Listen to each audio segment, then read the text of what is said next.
வெற்றி வணக்கம். வணக்கம். எல்லாரும் எப்படி இருக்கீங்க? நல்லா இருக்கீங்களா? இன்னைக்கு வந்து நம்ம வெற்றி வீட்டு சமையல்ல 2 தொகையல் பண்ண போறேன். ஒன்று வந்து சௌசௌ தொகையல், பெங்களூர் கத்திரிக்காய், இன்னொன்று வந்து கருவேப்பிலை தொகையல். இது ரெண்டுமே ரொம்ப டேஸ்டி, ஹெல்த்தும் கூட.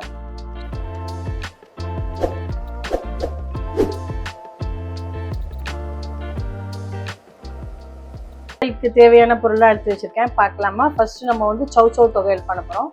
அதுக்கு தேவையான பொருளாக எடுத்து வச்சிருக்கேன், பார்க்கலாமா? ஃபர்ஸ்ட் இது சௌசௌ தோல் சீவிட்டு நல்லா பொடியாக கட் பண்ணியிருக்கேன். இது மாதிரி கொஞ்சம் உளுத்தம்பருப்பு, கொஞ்சம் காரத்துக்கு காஞ்ச மிளகாய், ஒரே ஒரு பச்சை மிளகாய், ஒரு கைப்பிடி அளவு கொத்தமல்லி, நல்ல ஒரு சின்ன எலுமிச்சம்பழம் அளவுக்கு ஒரு புளி, தேவைக்கேற்ற உப்பு, அதுக்கேற்ற எண்ணெய் வதக்கிறதுக்கு. இப்போ ஒரு கடாய் வச்சுருக்கேன், எண்ணெய் காஞ்சிருக்கு. கொஞ்சம் 2 ஸ்பூன் உளுத்தம்பருப்பு, ஒரு 4 மிளகாய், இந்த சௌசௌவை நல்லா போட்டு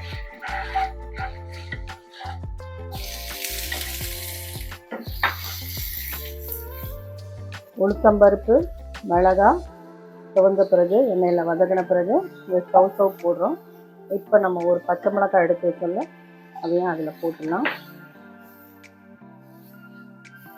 இந்த தொகையிலுக்கு ஏற்ற உப்பு போடலாம். உப்பு போட்டால் சீக்கிரம் நல்லா வதங்கிடும். அதுக்காக சூப்பர் டேஸ்ட்டாக இருக்கும். இது ஒரு வித்தியாசமான டேஸ்ட்டில் இருக்கும். ரொம்ப நல்லது இது உடம்புக்கு. நீங்கள் இது மாதிரி செஞ்சு பாருங்கள். இது வந்து நல்ல சூடாக சாதத்தில், சுட சுட ரைஸில் நல்ல சூடாக வந்து தொகையில் போட்டு சாப்பிடலாம். இல்லைன்னா இட்லி, தோசை, தயிர் சாதத்துக்கு. இது வந்து நல்லா வதங்கணும். இந்த சௌசௌ ஒரு பிடி கொத்தமல்லி எடுத்து வச்சுருக்கேன், அதில் போட்டுறேன்.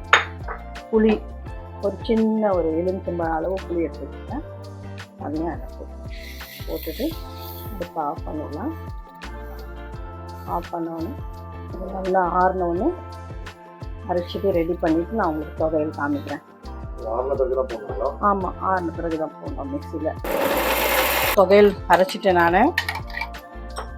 சூப்பராக வந்துருக்கு தொகையில், சௌசௌ தொகையில். பார்க்கவே அழகாக இருக்குது. டேஸ்ட்டும் டிஃப்ரெண்ட், ஒரு வித்தியாசமான டேஸ்ட்டில் இருக்கும். இது இனிப்பு புளிப்பு கலந்த மாதிரி. இதுக்கு இப்போ ஒரு தாளிப்பு போட்டுடலாம்.